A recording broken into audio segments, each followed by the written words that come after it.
Olá, seja bem-vindo a mais uma videoaula do Planilheiros Brasil.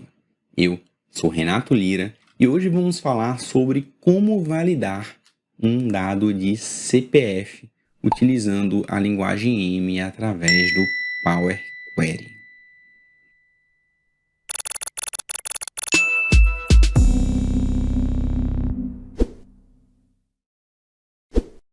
Nós temos aqui este artigo do Campus Code com uma das várias abordagens que a gente consegue validar os dígitos verificadores do CPF e do CNPJ.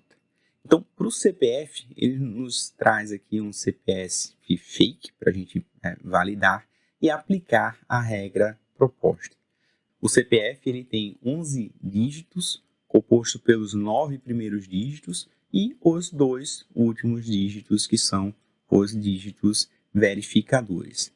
Para validar o CPF, você tem que fazer o produtório, do primeiro dígito por 10, do segundo por 9, até o nono dígito por 2. Fazendo esse somatório, você obtém um número, você pega o resto da divisão por 11, que nesse caso dá 9, e depois pega o 11, subtrai desse valor. Caso esse valor final seja maior do que 10, o dígito verificador vai ser necessariamente 0. Caso contrário, ele vai ser o valor retornado. Então, dessa forma, a gente tem a receita de bolo de como validar um número de um CPF. Eu tenho aqui um parâmetro que já foi alimentado com aquele nosso CPF a validar. E com o parâmetro, o que é que a gente faz? A gente cria uma referência. E eu escrevo aqui o nome da consulta, FN valida CPF. Então, com base em um texto, e esse texto pode estar formatado com ponto, traço ou apenas os números sequenciais, a gente vai começar a etapa de tratamento. Então, em cima dessa fonte, que é um texto, eu vou primeiro limpar. Eu só estou interessado nos caracteres numéricos. Então, existe uma funçãozinha chamada text.select, a partir desse texto da fonte, onde eu quero uma lista do algarismo 0, 2 pontos, até o algarismo 9. Então, desse texto, ele vai manter apenas os algarismos numéricos entre 0 e 9. Um próximo passo é a gente dividir esse texto em uma lista, para eu poder saber qual que é o valor na posição 1, 2, 3, 9. Então, a gente vai criar uma nova etapa e eu vou usar uma outra função que é text.toList. E essa funçãozinha eu separo os algarismos em valores, sendo que internamente esses valores ainda são texto para o query. Então a gente vai criar uma nova consulta e eu vou colocar list.transform a partir dos itens dessa lista, e para cada item dessa lista, a gente vai usar a sintaxe do it. A gente tem vídeo aula no canal explicando com detalhe todos esses itenzinhos que a gente está explicando, e a gente vai fazer, que é o number from. Eu vou forçar a conversão desse valor, que é um número, porém no formato texto, para o formato número. A gente criou algumas etapas aqui, é sempre bom a gente nomear para algo inteligível. Essa primeira etapa eu coloco seleciona números.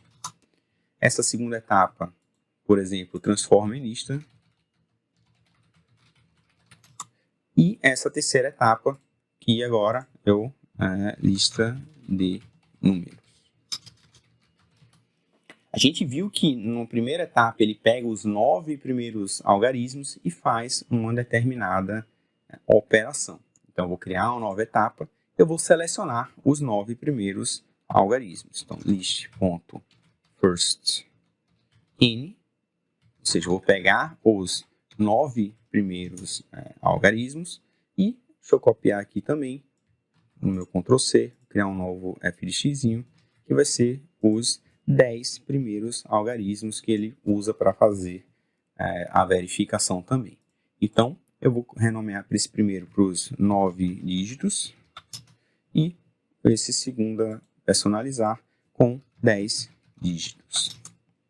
Ok, então a partir tanto dos 9 dígitos como dos 10 dígitos, a gente vai fazer as operações para calcular qual que deveria ser o dígito verificador.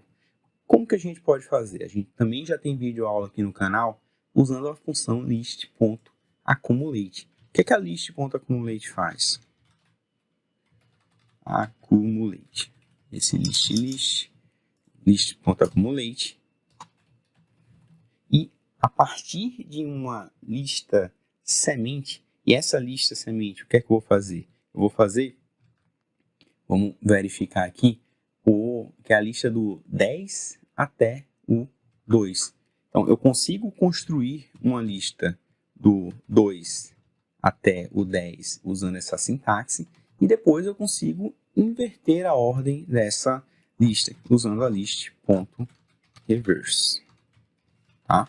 Então, a gente consegue que a semente da list accumulate, deixa eu colocar aqui só para vocês verem mesmo que o resultado disso aqui é o primeiro elemento 10 acabando no segundo.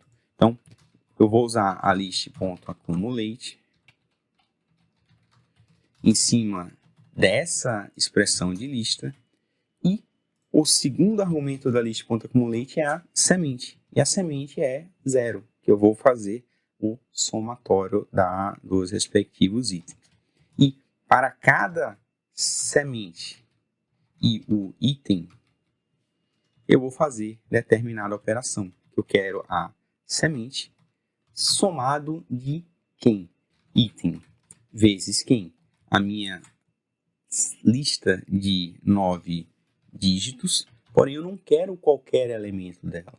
Eu quero, na primeira iteração, o primeiro elemento, que seria quem? Seria o próprio item menos 2. Repara que o primeiro item vai ser 2, o segundo item vai ser 3, e a contagem da navegação do registro para a linguagem IME, nós também temos vídeo aula aqui no canal, é sempre base 0, ou seja, o primeiro item vai ser o item 0. Então, eu errei aqui, faltou o vezes. Então, nessa forma, a gente tem que essa operação para esse CPF, esse somatório dá 187. Na verdade, a lógica aqui está invertida. Então, o primeiro item, como usei o list.reverse, é o 10. Então, eu quero basicamente o 10 subtraído desse item propriamente dito. Bom, dessa forma, o resultado dá 185 como a resposta.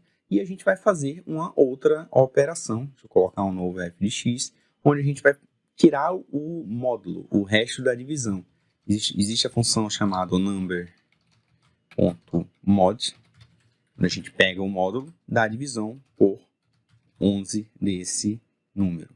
Mas a gente quer o oposto, né? Então, eu quero o 11 menos isso aqui.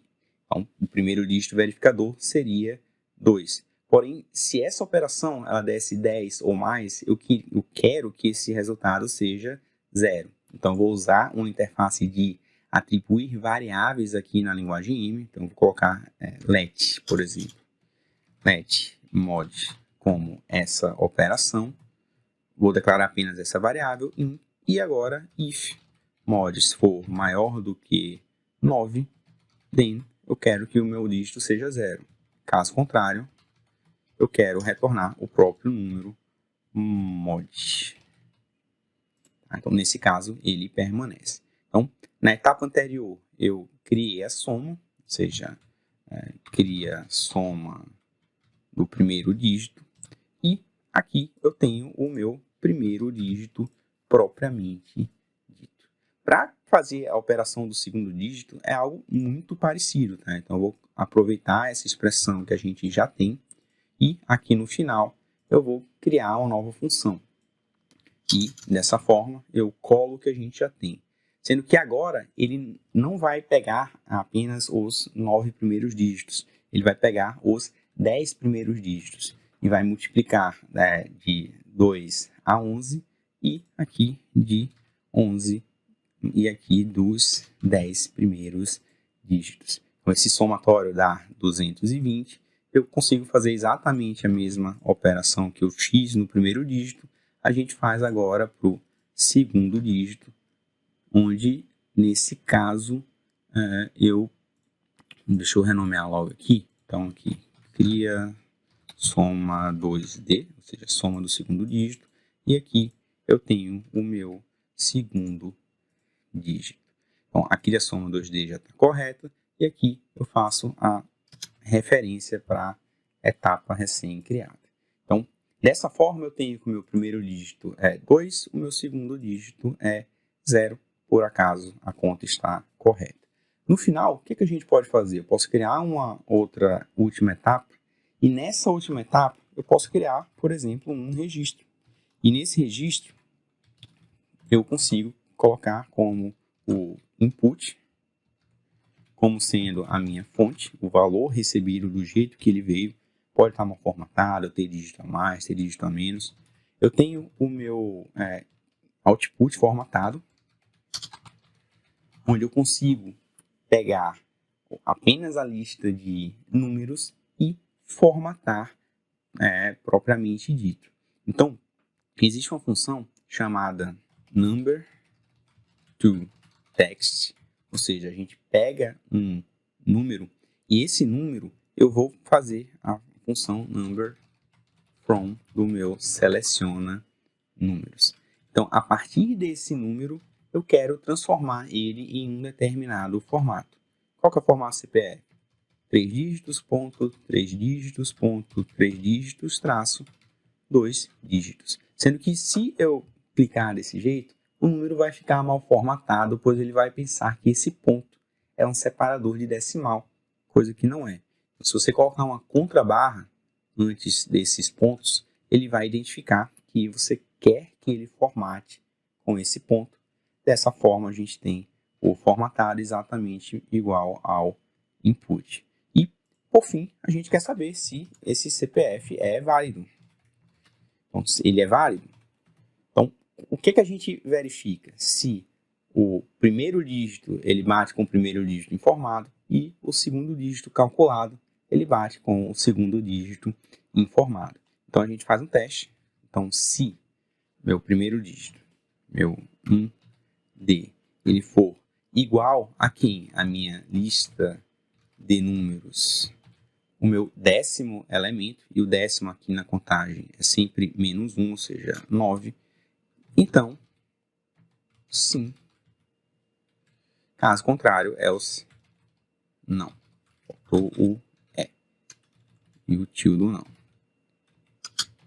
Tá, eu ainda falta fazer a verificação do segundo dígito. Mas, por enquanto, ele está sim. Então, eu copio aqui.